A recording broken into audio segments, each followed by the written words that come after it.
building an audience on YouTube kind of sucks, actually. It's horrible. It's one of the hardest things that you will ever do in your life. You know, sometimes it feels a lot like you're pushing a boulder up a hill, you know, and you're just like bleeding sweat. You're working your tail off, coming up with the best content that you can provide for this audience. And then it's showtime.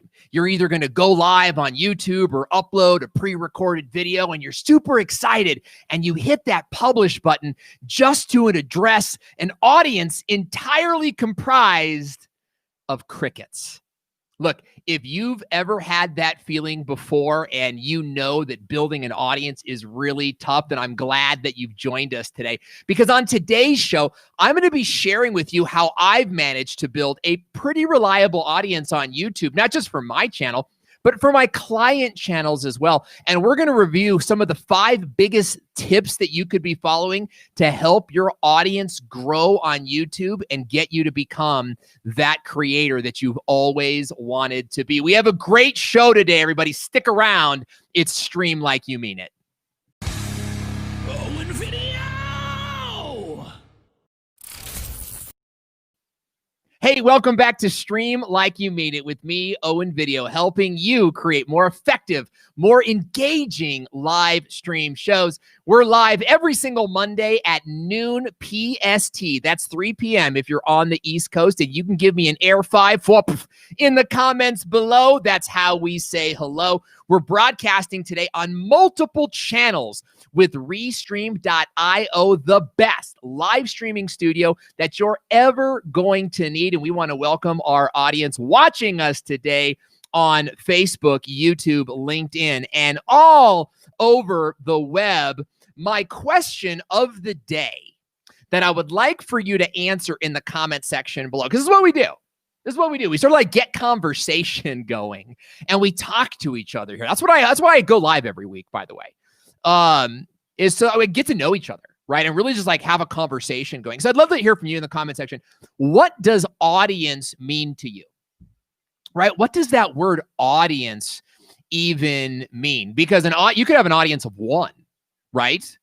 But I think that we all want like an audience of like 10,000. And then you've got like these varying levels of audience. In fact, my good friend Salma Jaffrey posted on Twitter today that if Mr. Beast, who's the biggest YouTuber on YouTube right now, if Mr. Beast were to shout her out, she'd get hundreds of thousands of followers on her YouTube channel. That's a huge audience, right? But not one of them would tune in to watch a single video, because that audience is a Mr. Beast audience. It's not a Salma Jaffrey audience. And I thought that was a very astute point. So air 5 to you, Salma. Always coming up with great content. Audience has to do with specificity, right? I know Paul Duke is probably watching today, and if he's not, he'll be here shortly. He's always with us. He's part of our audience and a member of the audience that we always like to rely on. Look, now Paul is building a live stream show. It's a great audience for this show. Now, if someone were to be more interested in, let's say, Google AdWords, that would not be like a good fit for this show, right? So audience also has to do, you know, with specificity a little bit. And I'd love to hear from you. What does audience mean to you? Tell me about it in the comment section below. We're going to have a conversation about that today. And while you're doing that, we want to give a big shout out to our sponsors over at Restream, the best and the only live streaming studio that you'll ever need. With Restream.io, you can broadcast your message on multiple social media platforms at the same time. And with the new Restream Studio, you can go live with custom branded graphics, a chat room that pulls all your conversations into one place, and many more features. So get started today on Facebook, LinkedIn, YouTube, and more. Just visit owenvideo.com/Restream to get your free trial today. That's right, guys. Go to owenvideo.com/Restream. Do it right now. owenvideo.com/Restream and get your free trial. And you can do all sorts of great stuff using the Restream Studio, including having your comments pop up on screen, just like they're about to pop up on screen right now. So we want to welcome all of you guys who are logging in today. We got Dandy Soap DIY who is saying, is this event still happening? My friend, it is happening right now. So I'm super glad that you're here with us today. Off the Jack says, I'm here from Las Vegas. Super glad that you're here. Brandon Judd is saying, where'd it go? Brandon Judd is saying, shout outs never seem to work for me. Viral videos have been the best way to grow a following. You know, I would put shout outs in sort of that collaboration, you know, environment. And I think that they work phenomenally well when you work with a brand or a product, not always so well when you're just trying to build your channel. I shouldn't say just trying to build your channel, but you know, when you're building, it's a different sort of approach. Rigor is saying, I made it here before the countdown timer expired. Guys, I hate using the countdown timer. I really, really do, because, you know, it's kind of like someone saying, come over to my house. And then when you get there, they're not there. And they're like, just hang on for 30 more seconds. You know what I mean? Oh, I really don't like the countdown. But here's the thing. When you go live, you know, it takes 30 seconds to hit YouTube, and then 5 seconds to hit Facebook, and then 7 seconds to hit LinkedIn. And so the countdown timer really does kind of bring everything together. So we're glad to have you here. Man, we got so many people today. So good to see you guys. Penrod Media is logging in. Viper Z is logging in.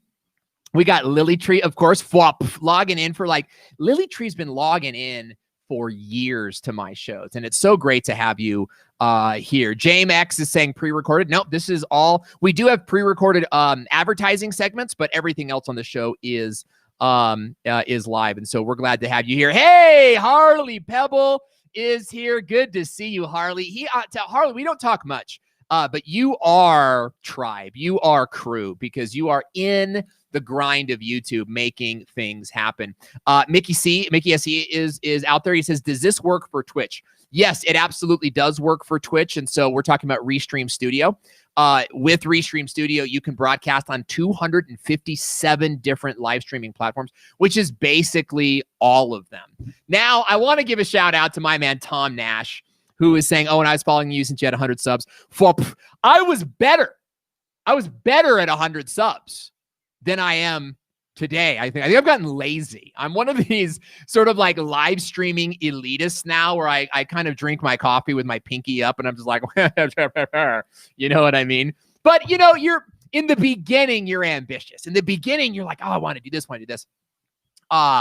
And as you keep going, you kind of realize, hey, we don't need to do all of those things, and we can still have a pretty amazing show. Amanda Walsh is logging in. Good to see you. And of course, my good buddy Scott Ayers, who's typing 5 in the comment section below. Guys, by the way, when you type 5 or a hand emoji down here, you are giving us 5, and that is our tribe. That is how we say hello on this show. So I want to encourage you guys, when you hear something that you like, or you see something that you like, give us a 5. Just type 5, and that's kind of like giving us a high five in the comment section below. So Lead with Jim is saying, audience are those that follow you and draw on your knowledge. Really, really strong. This is a good one too. Harley is saying, audience is people I want to reach. I really like that.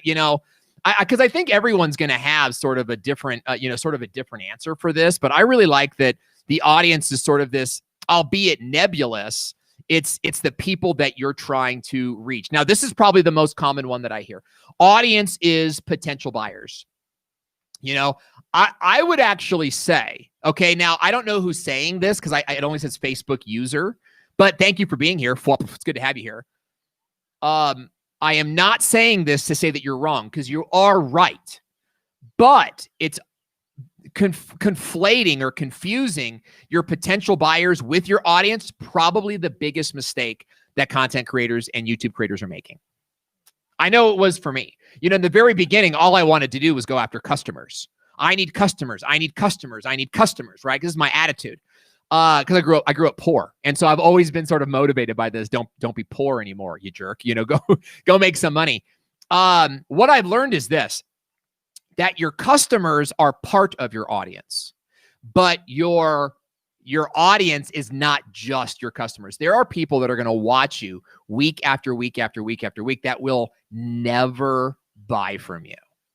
And it's okay. It's okay to think about that. Okay, Zepeda is saying the loyal people that keep coming back and consume my content. These are really good answers. Audience means people who want and need the help I have to share. All really, really good stuff. I want to give everybody a shout out here. It's kind of audience are my clients. They're responsible for me being successful or not.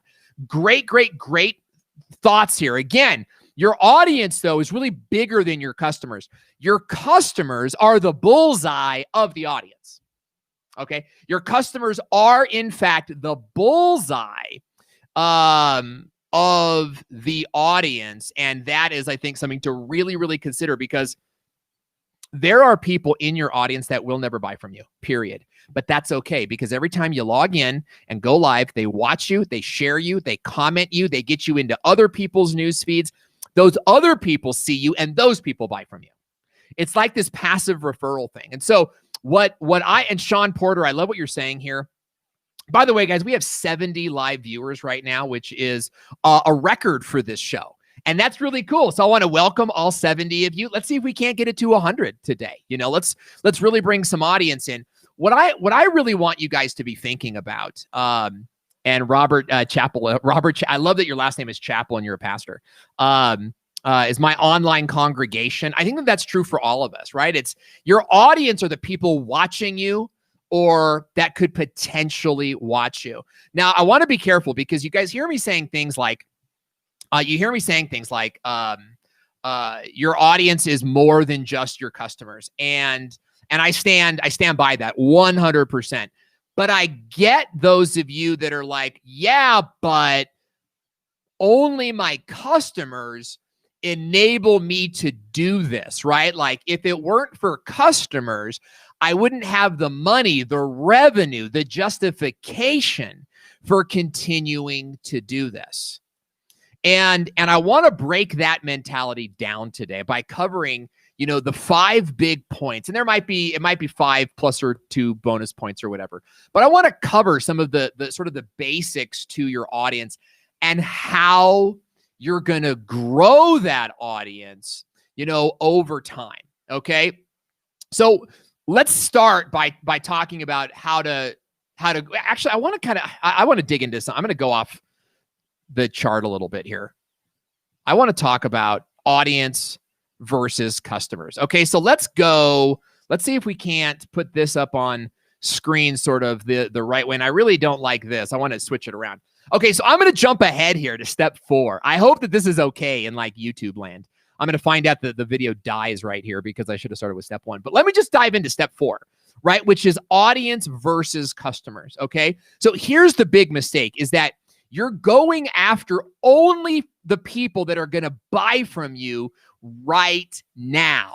And this severely limits your potential audience. Okay. I want you to think of your audience more like prospective buyers or potential buyers. And maybe some of you were already thinking this anyway. Okay. But I want to move you away from, I need to get a customer today. Right? Even though you do, I know you need to. I need to as well. In fact, I spent my morning doing my prospecting for my customers. And so and for those of you that are YouTube creators entirely, and your customer is really someone who is watching a YouTube ad, okay, the same thing applies. In fact, where I see YouTubers failing is you don't treat your channel like a real business. You treat your channel like it's different. And you treat yourself like you're Peter McKinnon. Now, I'm not trying to insult you, but I am trying to get you to step into reality here, okay? Peter McKinnon has been making professional videos for 10 years before he ever made a YouTube video. I know I've traveled the world with Peter McKinnon. I have introduced him on stage. I have interviewed him on stage. I have been air skydiving with Peter McKinnon. I have been through an obstacle course with Peter McKinnon. So I've had a chance to hear a little bit of his story. This guy was making, and here's what we do. We go, well, I'm a content creator like Peter McKinnon. So I just need to be making good videos, right? It's not, that's part of the story. Okay. But you have got to be looking at ways to generate more audience, because more audience will watch more AdSense. Okay. So as you're building up your audience, you want to be building up a loyal group of followers who are listening in to what you have to say. I can't even tell you guys how many referrals in business I've got from someone who's never hired me, but refers me all the time. And there's lots of reasons for it. Maybe they can't afford my service, because I cost a pretty penny. I'll be honest. I'm just gonna put that out there, right? But also because YouTube maybe they're just like, I'm into Instagram, right? Oh, and I love what you do on YouTube. Not for me, but my friend, right? So let's kind of dig in a little bit more to audience versus customers. I want to go full screen on this one because I think that this is important. Okay, I want you to imagine your. Let me see if I can actually do this. That's good. I want you to imagine your audience like a dartboard. And this is more of an archery target. Okay. But it's a dartboard. And you've got like the black zone, the blue zone, the red zone, and the yellow zone. Okay. Now, these could mean any number of things, but let's just kind of go hypothetically on this one. All right. Let's just say that the black zone is like people that never heard of you before. The blue zone are people that are shopping for someone like you right now. The red zone are people with like burning questions, right? Like they're hot. They're really close to hiring someone. And then the yellow is a buyer. Okay. So let's just kind of pretend that those are the varying levels. Here's what I see you guys doing. I see you guys really, let's see if can I draw on this? Does that work?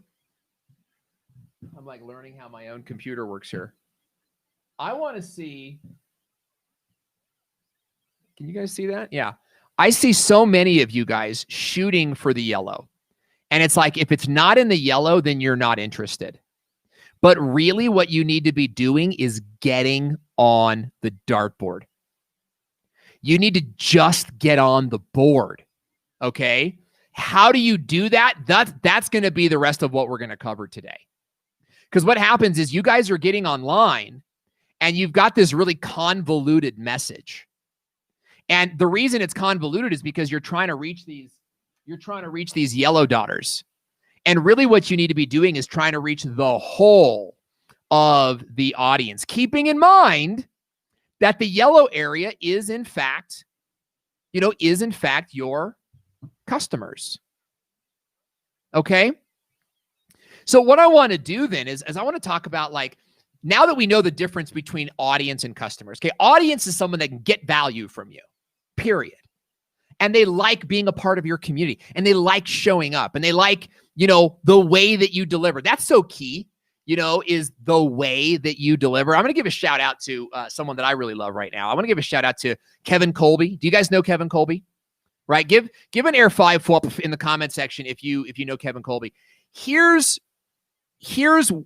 what I love about Kevin Colby is I love the way he delivers his content.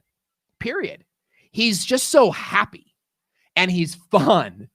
And I like seeing it. I like tuning in and seeing that kind of thing. Now, what I don't like this purple background. So I'm gonna change the purple background. Maybe this one's a little bit cooler. Okay, I like that. I'll go with this one, this purple and black and pink one. So, it's very important that your audience like how you deliver your content as well.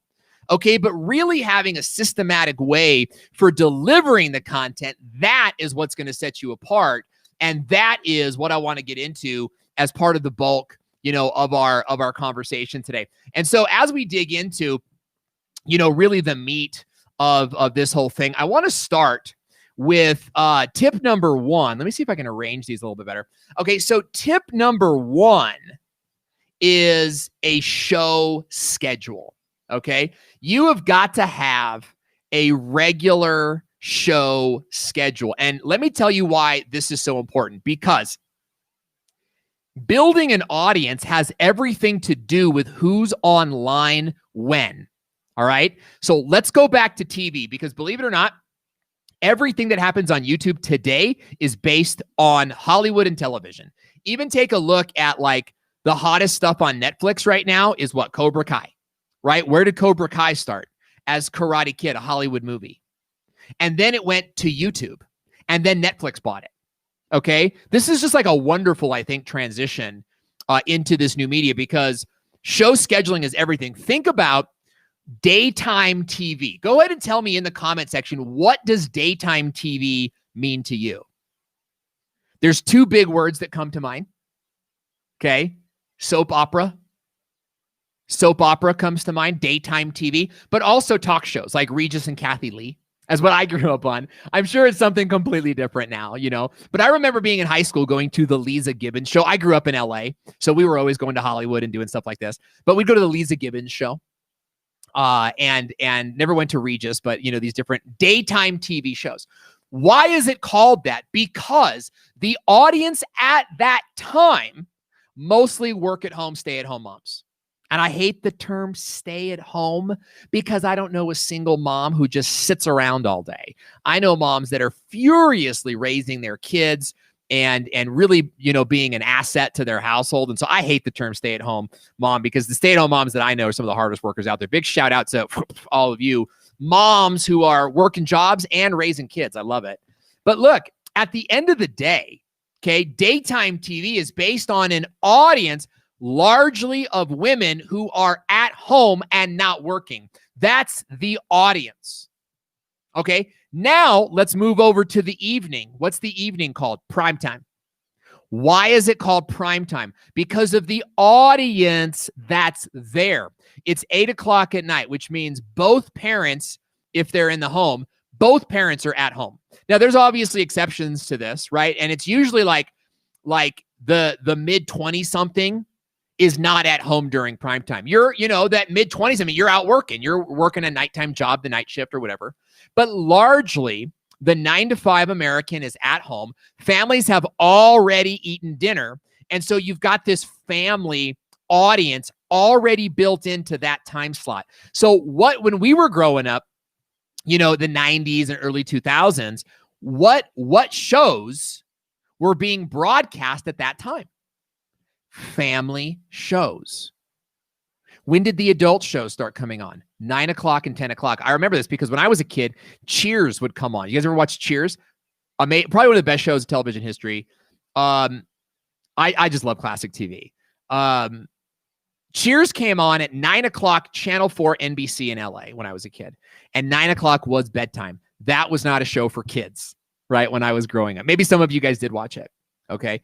But 9 o'clock, 10 o'clock, LA, Law and Order starts to come on, LA Law, all the cop shows come on, right? Because what happens? The kids go to bed, the parents stay up and continue to watch more mature programming.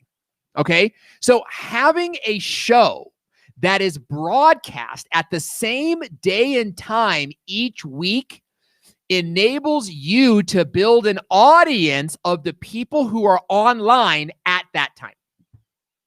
Now, I get this question a lot. People go, well, Owen, what is the best time of day for me to go live? And I think that's a very valid question. The reality is this, is that there are a billion people on Facebook and YouTube all day during any given time. Now, there is probably a sweet spot for you and your content, but without practice and just doing it, you're never going to know what that time is. Now, I'll tell you this, on YouTube will give you those numbers. After you upload for a certain amount of time, you go to your analytics, YouTube will tell you, hey, this is the best time for your audience. But that doesn't mean you're going to get the most views at that time, because you might have content so deep that your audience goes, I'm going to take a look at that. Like, I'll watch this later. Right. And so that's something I think that you need to think about. But there's a billion people on Facebook and in YouTube at any given time. Okay. Which means that as long as you go live at some time throughout the day, and it's not 2 a.m, but like during businessy hours, you're going to have potential for an audience. Now, what does that audience need to look like? 15 people live at one time. Okay? 15 people live at one time. That's where you want to be. Now, after you hit that milestone, because some of you out there are going like, oh, and I get 100 people on, or, oh, you got 72 people on right now. You know, by the way, shout out to all 72. Let's put you guys up on screen so you guys could be a part of the show. Look, if you got 72, our next goal is 100. So Lead with Jim is saying, I hit 15 last week. Jim is a client, by the way. I'm teaching Jim the steps of this process. And so he hit 15 last week, 15 concurrent viewers, which means our next goal is going to be 30. So you want to have these audience goals of hitting like 10 and then 15 and then 30 and then 50 and then 70 and then 100. Okay. So what happens when you get 47? It's like, wow, you came really close to 50, but you don't round up, right? Rounding up doesn't help. It's not a participation trophy. You give yourself the 50 trophy when you hit 50, not 48, not 49. Okay. Now, here's the thing. I also don't count Gadget Gecko. Good to see you. LCPM Network. Good to see you. Wolf Lupis is saying, yeah, guys, you can ask any question you want. I will take a break in between each point and answer your questions. Atomic Darts logging in is asking a great question. Atomic Darts is saying, let me see if I could find the question. Let's put it up. This is a great question for right now. Would you expect different numbers based on the platform you're on? Yes, I would, but I wouldn't change the milestones either. Okay, so what I mean by that is it's going to be harder to get 15 viewers on YouTube. It's going to be easier to get 15 viewers on Facebook. That doesn't mean that you shouldn't aim for 15 viewers on YouTube. It just means it's going to take more work to get there. And you might be in a place where you got 30 people watching you on Facebook, but only 7 on YouTube. And so you've got to be in a place where you can check off your Facebook goal and say, hey, I'm hitting my Facebook goal, right? But I'm not hitting my YouTube goal. And what that does is it liberates you now to work on your YouTube approach and get more attraction on YouTube. Want to say what's up to Rob Balasabas, my man, with the master plan, logging in on LinkedIn. Says, I love the comments popping up here. So good to have you here. Okay, so I want you guys, here's what I want to do. I want to go through this calendar section and how to create a show. Sticky Flames, thanks for logging in. And then we'll go into your questions because we do have some good questions coming up here today. Okay, so let's just say that this is your calendar, okay, for January. All right, and you've got to be in a place now where you're planning out a show. Now, what time do you go live? There are 2 times. There are 2 best times for you to go live. Number 1 is when your audience is online. Okay? That's almost any time of day, 8 p.m. to 5 p.m. Almost. Some of you are going to have nuances, but it's really any time of day. So what's the second best time to go live? Whenever you can. Whenever you can fit it into your schedule. Okay? So what I want to see you doing is you're going to pick a day to go live. Let's just say it's Monday at noon. Okay, that's when our show goes live. Monday at noon. And so what we're going to do is we're going to book out the whole month. And we're going to say, every Monday at noon, we go live. And what that does, just like primetime, just like daytime TV, there's 1 billion people in our audience, right? Who's entrepreneurs and YouTube creators is our audience. There's 1 billion of you guys online at any given time throughout the day. What we want is 75 of you watching at one time on Mondays. We've achieved that. So it doesn't matter if it's, Monday at noon, Monday at 3, or even Monday at 9 p.m. What matters is that you pick the same day and the same time every week, because as a viewer, my online social media habits are going to remain the same. So if I'm on the web, today, Monday, from 12 to 4 p.m., I will most likely be on the web next Monday at the same time, and next Monday at the same time, and next Monday at the same time, allowing for a few exceptions, sick days and whatnot. But by going live at the same time, same date, I'm developing a chance to build a relationship with my audience, the audience who is online at that day and that time. Do not do a thing where you're like, I'm going to go live, right? This is kind of like my thing. It's like, I'm going to go live like Monday at 3, and then I'm going to go live Wednesday at 5, because that's when I can go live. And it's all about me, right? The me monster. Google that, by the way. The me monster is huge, right? Because we don't do it on purpose. But we get into this thing where it's like, it's all about you and your schedule. It's not, okay? A live stream show is not something you sporadically put throughout the week. Same with YouTube uploads.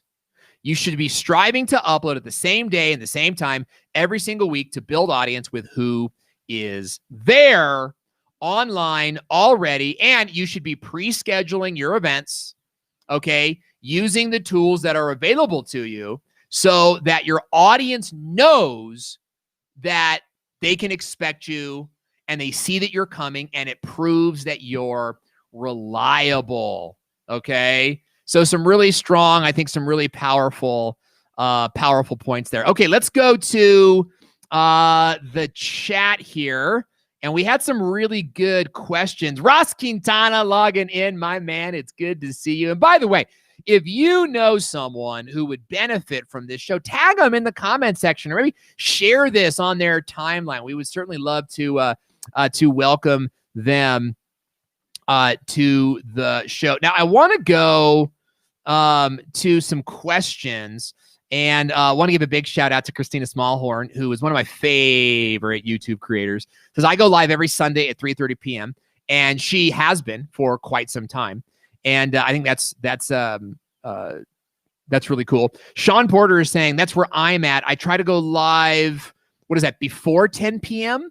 10 p.m. is a really niche time zone, and some of my best streams have been at nighttime, but not every stream has gone well at nighttime. I find that for me and my audience largely parents, right? So when when I'm with my kids, they're with their kids. And so I try not to stream at those times. When I do a stream at that time, what happens is I tend to get a good size audience, because people are going, well, what's so important that Owen's choosing to go live now. Got Gray is tagging her friend Keith Hudson. We're really glad to see that. Thank you for tagging your friends and inviting them to the stream. Okay, so Wolf Lupiz is asking, when Twitch asks you to become an affiliate, part of the terms of service states you aren't allowed to utilize multi-streaming services. How do we as streamers utilize such a service as Restream without being penalized by Twitch once they ask us to decide? Okay, so this has a question. It's more to do with being an affiliate, okay, than it does with actually being a live streamer, okay? And you kind of have to make your decision on where you want to go. And that decision is kind of multifaceted, okay? So let me just sort of give you some unpopular opinions, okay? First of all, it's up to you to decide if you're going to violate the terms of service. And I know you're not supposed to say that, right? But look, at the end of the day, you can say whatever you want to Twitch and then multi-stream. Now, am I telling you to do that? No. I am simply awareing you of the facts of your scenario, okay? So it's up to you to decide if you want to break the terms and to deal with the consequences therein. So I can tell you how I deal with this on YouTube is I will not monetize videos that violate the terms of service. And by doing so, I am not in violation of the terms of service. So for you on Twitch, you may want to decide which videos you multi-stream and which videos you do not. You may also want to decide if being a Restream affiliate is freaking worth it. My gut says no. Any platform. Let's take Parler, for example. How many of you guys are on Parler? You know, I experiment with all social media platforms. And so I don't want to turn this into a Parler, political, this or that. It is what it is. And it's wise to explore everything, I think. But Parler, or not Parler, Rumble. So Rumble's like a competitor to YouTube. And Rumble has this thing where like you can upload your videos to Rumble only and make like 10%. Or you can upload your videos to Rumble and anywhere else and you make like 3%. To me, the no-brainer is the 3%. Right? Because of traffic alone. Traffic alone on YouTube is going to be way more valuable to you. That 3% is going to add up really quickly. Okay? So, Wolf, my thing for you is decide where your angle is going to come from. Is it really coming from Twitch affiliate? Is it? Or does it come from you multi-streaming and getting a lot of eyeballs on your comments, on your content? That's probably where I think it is, you know, at the end of the day. I want to say what's up to Heather Michelle, who is engaging in the comment section and always doing so well. Okay, here's another great question. Is Dandy Soap DIY. By the way, Dandy Soap, it is great to see you every single week. And I like Gadget Gecko likes what I had to say about awareing you of the facts of your situation. You know, sometimes, you know, there's always someone who will remind you of the rules. Okay. And as like thought leaders, you know, we kind of like, we have to kind of tell you to follow the terms of service, but I hate that obligation. You have every right and every ability to violate the terms of service and to either get caught or not get caught. You know, for me, largely the value of getting caught is not worth it. So I just try to follow the terms of service wherever I can. There are exceptions to every rule, though. I'm not going to tell you what those are because it's different for everybody. But I do want you to sort of understand the situation that you're in and how much control really you do have. Okay, Dandy Soap is saying, why do my lives get more views than my videos? Great question. Watch time. Watch time. You guys, look, my average watch time on this video is going to be 10 to 20 minutes. My average watch time on a YouTube video, like a pre-recorded 7-minute uploaded YouTube video, it's like 3 minutes.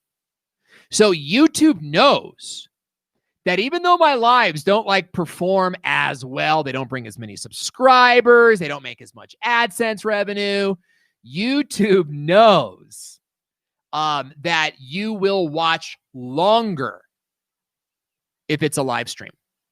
And part of that has to do with the comments and just kind of the general way, right, that we do live streams. Oh, I'm kind of playing with, there we go. Cool. Look at that. So that's why your live streams do better than regular content. Okay. So may I ask a question about views and which, okay, I think you already asked that question.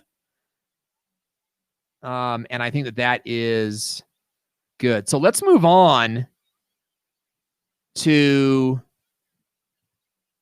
the next point here. Sean S. Porter is saying, thanks, I'm cleaning the house and teaching class. That's awesome. Oh, we do have Alex McDonald is asking, what widget is that in the chat? I am using the Restream chat widget, which is built into the Restream software. And you can get a free trial at owenvideo.com/Restream, the best live stream studio you will ever need. I love this software so much, in fact, that I left my last company to work with this company because I feel like it's a phenomenal product. Okay, Darnell is asking, does Restream work with an HP computer? I was told it didn't. Yes, I am using it right now. I am on a, I'm actually, no, it's not an HP, but I am on a PC and I am running Windows and it kills me. A part of me died when I switched to Windows because I didn't need to switch to Windows. I switched to Windows for live streaming. And the reason for that is because if you guys, I don't know if you can notice my camera quality. My camera quality has dramatically improved since the last 3 weeks. I got a new camera, new cords, new cables, and the Mac wasn't fast enough to sort of handle it all. And the PC is just works so much better. So yes, Restream does work from a PC and it does work from a Mac. So, I can actually set it up on a Mac and then come and, execute from a PC, and it works perfectly. Harley Pebbly is saying you could technically violate the terms of service, but doing so knowingly. What does that say about your personal integrity? I think that goes back to, personal decisions, for everybody. I personally feel, Harley, that some of the terms of service, like some terms of services violate our personal liberty and actually violate our rights. And so they must be trampled. They must be violated. Now, that is not something that I believe in all cases across the board. I believe in fairness and giving, look, you can't just leverage YouTube, steal from YouTube. You've got to play the game a little bit. There are some things that I think maybe are a little bit abusive on behalf of the corporations, and we need to push back on those things. And usually those things are addressed in future terms of services and things like this. But I think you bring up a great point, and I try to balance what we follow and what we don't follow. Largely, I follow terms of services because I have a business and I don't want my business to be threatened. And Rob Valls is saying there's no reason to become a Twitch affiliate. I kind of feel the same way. I don't know too much about it. But that's something to think about. James X is commenting on our bit rate. So are you guys seeing choppy video footage? I look crystal clear in my thing here. So I'd love to know if you guys are crystal clear. Okay, last question, then we'll move on. Now, last question of this segment. You guys can feel free to continue to ask questions. I am here for you guys today. So ask me anything that you want to ask, and I will bring it into the conversation. So Darnell is asking, what's the difference between StreamYard or Restream as far as quality is concerned? I think it's a great question. And, I don't ever want to be in a place where I'm, down talking the competitor. Okay. But I do want to let you know, and I want to strongly emphasize that I chose Restream over StreamYard, despite the fact that many of my YouTuber friends are using StreamYard. All that means is that they're both decent services. Why do I use Restream instead of StreamYard? Well, number one, first and foremost, is the company. The people behind Restream are the highest quality people.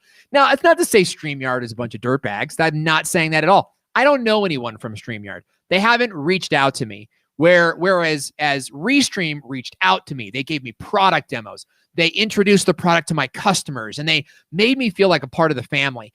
And when you get your free trial of Restream at owenvideo.com/Restream, they're going to make you feel like a part of the family. Because what we're doing here with Restream is not just about, a monthly membership.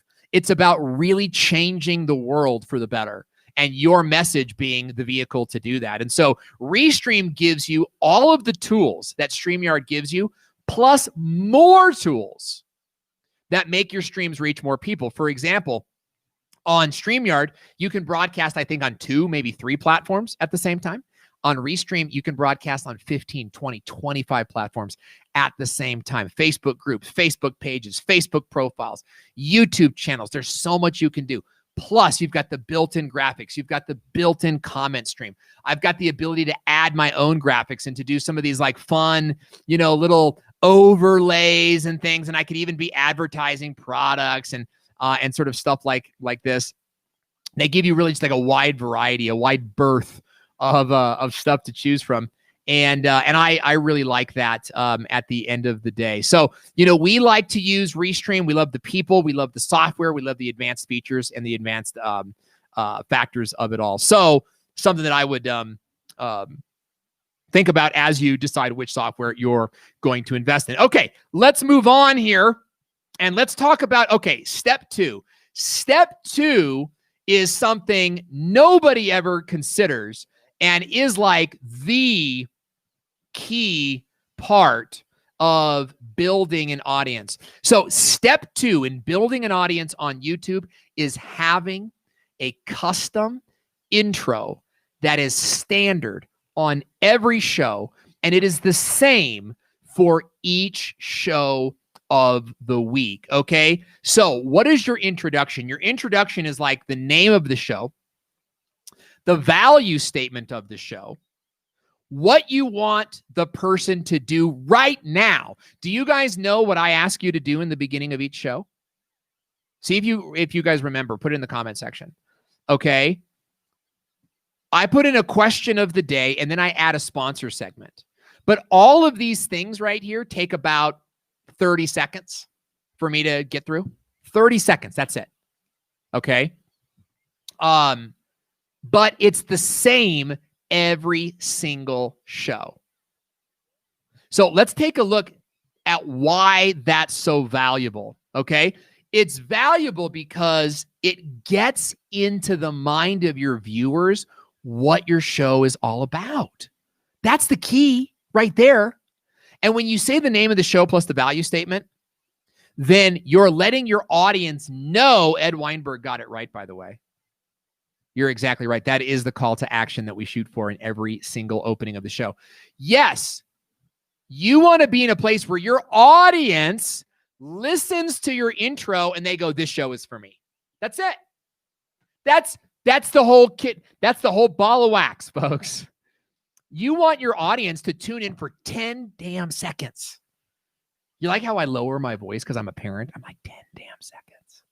I don't swear that much. First time I ever said a swear word, I was a junior in high school, and I didn't get cast for the play. Can you believe that? That's the first time I ever said the F word. Junior year, didn't get cast for the play, and I did. As I walked into school and I screamed it. Anyway, I've never been good at cussing, but here's the thing. Your audience may not watch for a long time. They see you come up in the news feed and they go, what's this show all about? So they watch for a second, and you, in that time, you say, hey, welcome to Ross Quintana show where we help real estate agents generate leads every single day. And you're all of a sudden, your real estate agent client is going like, what? That's exactly what I'm looking for. You see where I'm going? You see how that works? So you want to have a standard intro that identifies your audience every single week and lets them know the value that you're bringing to the table. Now, in addition to that, you want to include some like engagement factors, like give me a high five or give me a question of the day to keep the momentum going. Because what I see a lot of you guys doing is, hey, everybody, welcome to the show. We do this, that, the other thing, and we'll get started. We'll get started in just a minute. And you kind of like fall off that cliff. You know what I mean? Like, where was I going? So I like to end in a sponsor segment. It's a pre-recorded sponsor segment. Okay. Let me just play that for you. I won't play the whole thing, but let me just kind of play it for you. So I go, well, you know what? Let's just kind of do the whole thing. I'll show you guys my whole sponsor segment. Okay. So let's go.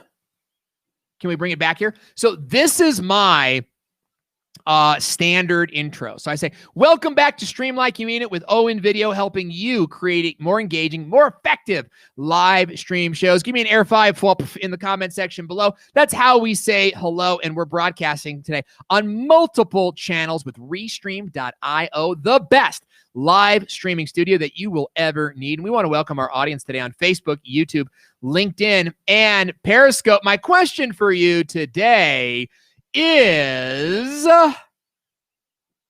what does, and I have this whole thing, like, what does audience, mean to you? What does audience, and I'll talk about this for a second. Like, what does audience really mean to you? And, what is that all about? Like, let me know your thoughts in the comment section below. And while you're doing that, we want to give a big shout out to our sponsors over at Restream.io, the only software you'll ever need for live streaming your message. With Restream.io, you can... Okay, I won't play the whole thing, but you get sort of how I'm like going through my slides. It's the same intro, and every week I say the same thing. So all I really do is I change my question of the day. But I get to end in this ad with Restream.io, which does what? Like when that ad is playing, I'm back here taking a break, breathing, right? Getting ready for the next segment, which is when I'm going to answer, kind of just chat with you guys for a minute, right? And so I'm able to go into my notes and sort of like, you know, get ready for that next, that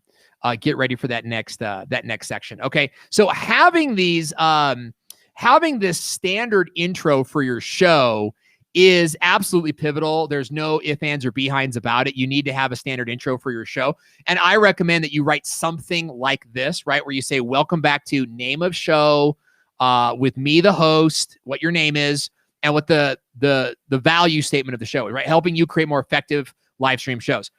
Then we go for call to action. Give me an Air 5 in the comment section below.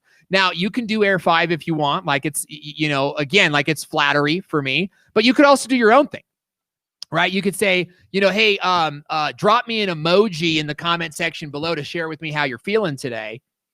And then again, you may not have a sponsor. A couple of you guys were asking about sponsors.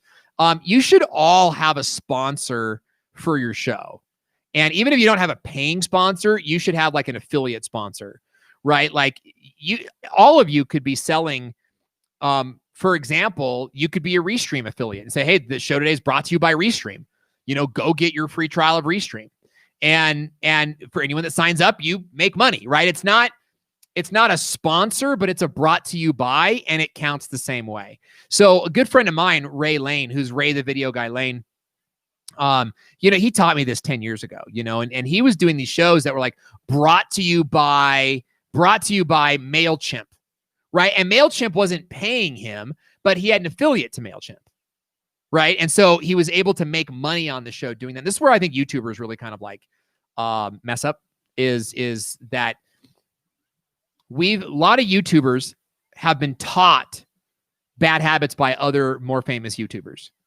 And I'm not trying to knock those guys. I'm just saying, like, it's unfortunate because you could be making money on your videos now, but you have to let go of the I'm like Peter McKinnon, because you're not. If you were Peter McKinnon, you have 5 million subs right now, but you don't, right? Because you're not like Peter McKinnon. And I'm not saying that to crush you. I'm saying that to like expose you to the reality of your situation. If you're struggling to get 1,000 subs, 5,000 subs, you're not in a Peter McKinnon scenario. That guy's a genius. He's a prodigy. He had like 1 million subs in like, what, a year? Okay. So you've got to do things differently than him. And the way to do that is to treat your business like a channel, treat your channel like a business. Treat it like NBC, not Jim Jones fishing channel, right? And you do that by getting creative. Okay, so maybe I'm going too far there. I'm so passionate about that because I see so many broke YouTubers, and you don't have to be broke, okay? You don't have to do it my way either, right? I kind of went the money over subscribers route, and that worked out well for me. You know, it still continues to do well. I'm a very disciplined person, okay? But I do wish I had 100,000 subs. I do wish I had 500,000 subs like Nick or Roberto. I went a different path, and I went the path where I never really struggled for money at the same time. Okay, so it's a give and take. Now, standard introductions. Okay, I think that we covered that. Let's go to some questions, and then I've got one more point, and we'll wrap it up for the day. Let's see. We've got this great question coming in from Alpha Cybersecurity. It says, are you using slides or separate screens for those graphics? So here's what I'm doing. I have a PowerPoint slide. The PowerPoint is on this computer, but it's connected to this one. And believe it or not, I actually have 2 other screens. So I have a total of 4 screens connected right now. But the PowerPoint is connected to this screen. And then using Restream, I'm sharing this screen. So you'll notice how it's the full screen graphic there. But when I bring it up, only the middle part sort of displays. Well, we do that. That's all premeditated and pre-thought out, you know. And we're dialing it in every single day. Every week we're learning new and different ways to do that. Okay. This is my favorite question, James. I appreciate you asking it. And I did answer this, but just to kind of reinvigorate it, since I have no sponsors, can I do an affiliate product in that spot? Yes, yes, yes. And every YouTuber should be doing that. Fine. Okay, Jim is like, I'm looking for a sponsor. Jim, you already have one. Just pick it.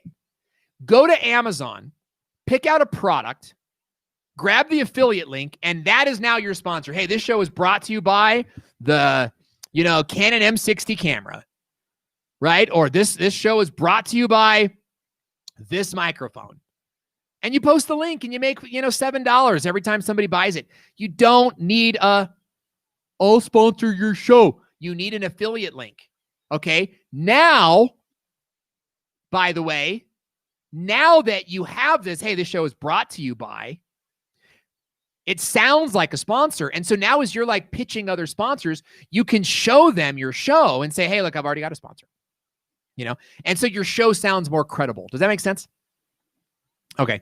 Did we answer this question?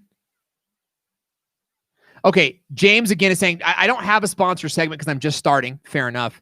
When in my growth should I look for sponsors? Now. My mentor is Daryl Eves.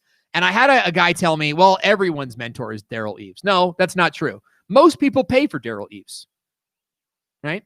For those of you guys that don't know Daryl, he's a very close personal friend. I've traveled the world with Daryl, and Daryl has been there at some of the darkest times in my life.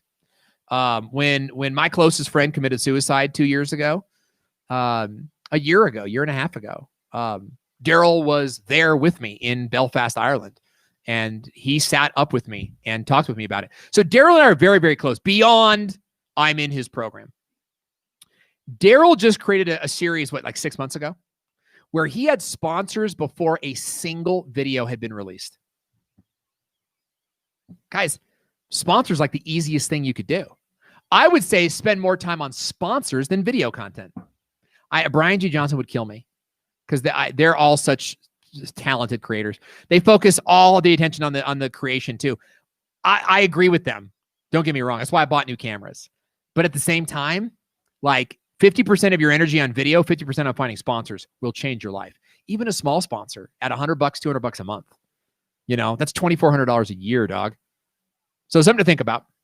Okay, great question from Alpha. Does the Stream Deck work with Restream? Yes.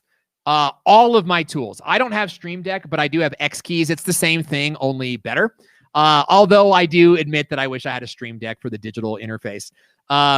We got the X Keys instead because it was on a special. But all of my tools, including vMix, work with Restream. So I can do a ton on Restream with all of my tools. I am not limited to the Restream Studio. The Restream Studio is ample for anyone who doesn't have all the tools I have.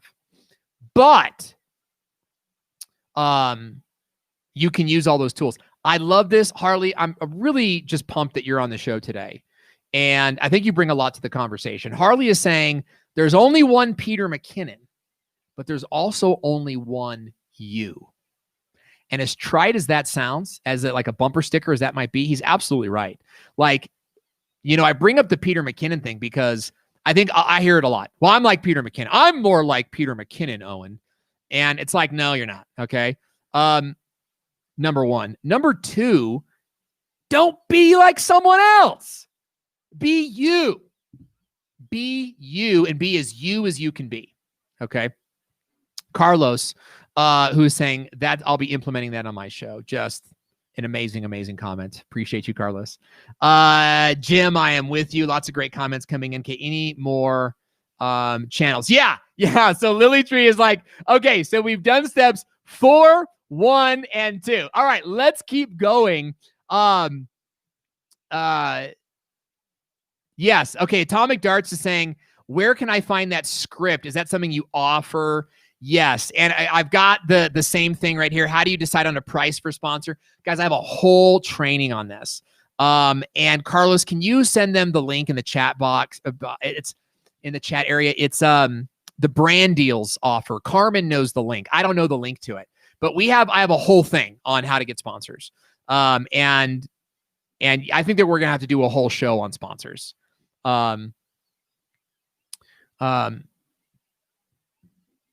then OPS Soldier is saying, wait, there are some things that you can use that benefit you that other streamers have used before, though, right? Yeah, absolutely. We should all be learning from each other. But what I want to make sure that we're sort of staying away from is the unreality of I'm like Peter McKinnon. You're not. No one's like Peter McKinnon. He's his own thing, and so are you. Okay, now you can be inspired by Peter McKinnon, and you should be, but also inspired by Penrod Media or by Jerry Babila or by Pam Gomez. Okay, and what you should be doing is pulling all these colors into your rainbow.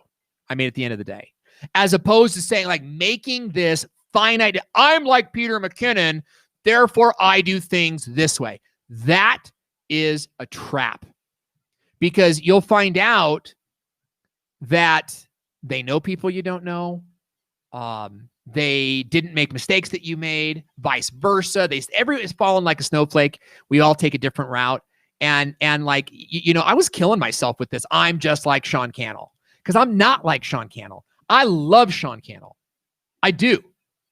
He's a close personal friend of mine, but him and I are different in the way that we do things. And I am so inspired by Sean and Heather and Omar. And I convert that into what works for me, as opposed to just trying to be Sean. Okay. So that's kind of the point I wanted to make. Nicoplia is saying, is it good to stay with one game, or should I try to mix it up every time I stream? Okay. So you're a gamer. I love gamers. I watch a ton of gaming channels, mostly Fortnite.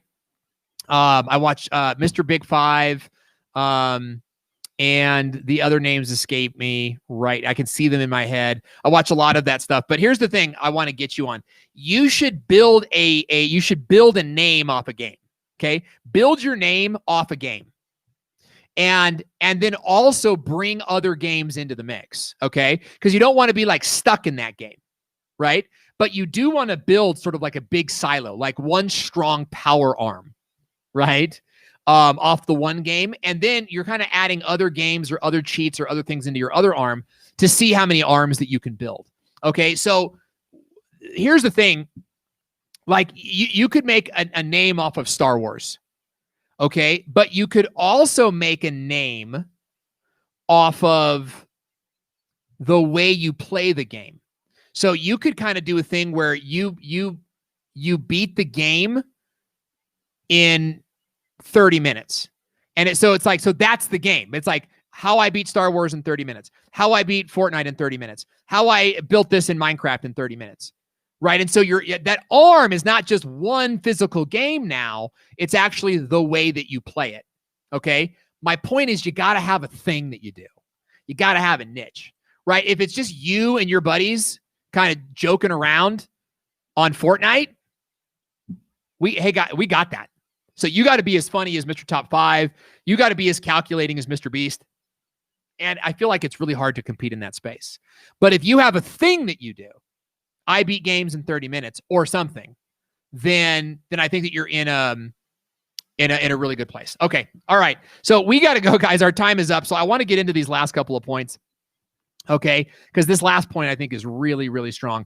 The next thing that you need to build an audience. Okay. So we talked about, your audience versus your customers. We talked about that your audience, you need to have a standard custom intro, right? Every single time.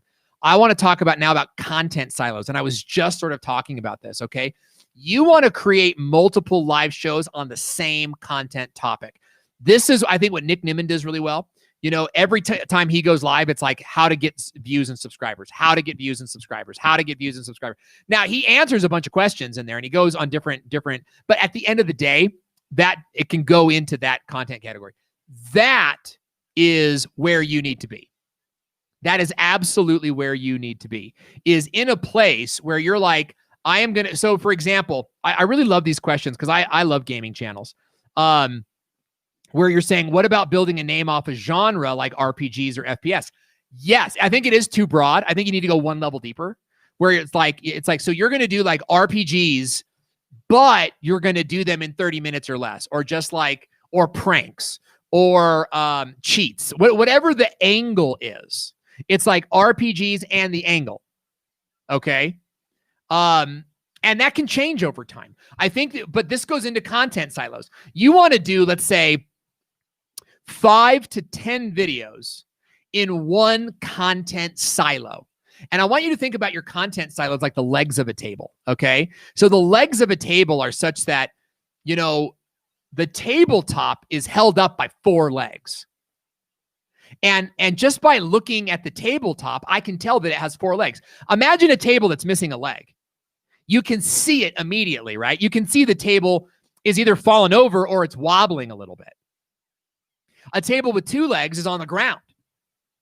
So, like your content, I should be able to watch one episode and predict what the next 4 or 5 episodes will be about. What I see a lot of you guys doing is every show is different. And when every show is different, you're not building audience. You are instead like keeping your audience away because they don't know what to expect from you.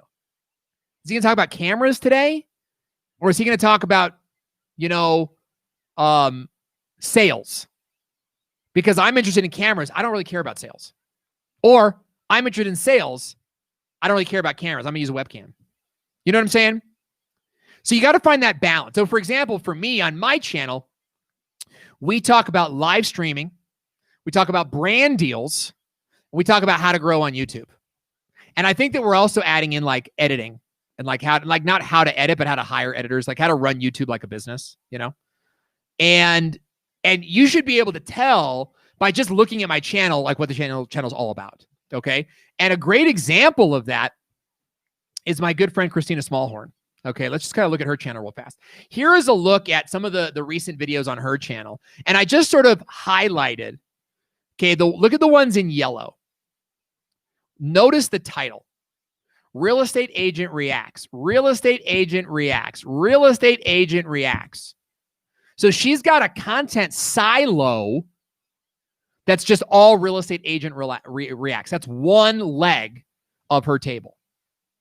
But she's got another leg too. And it's the red.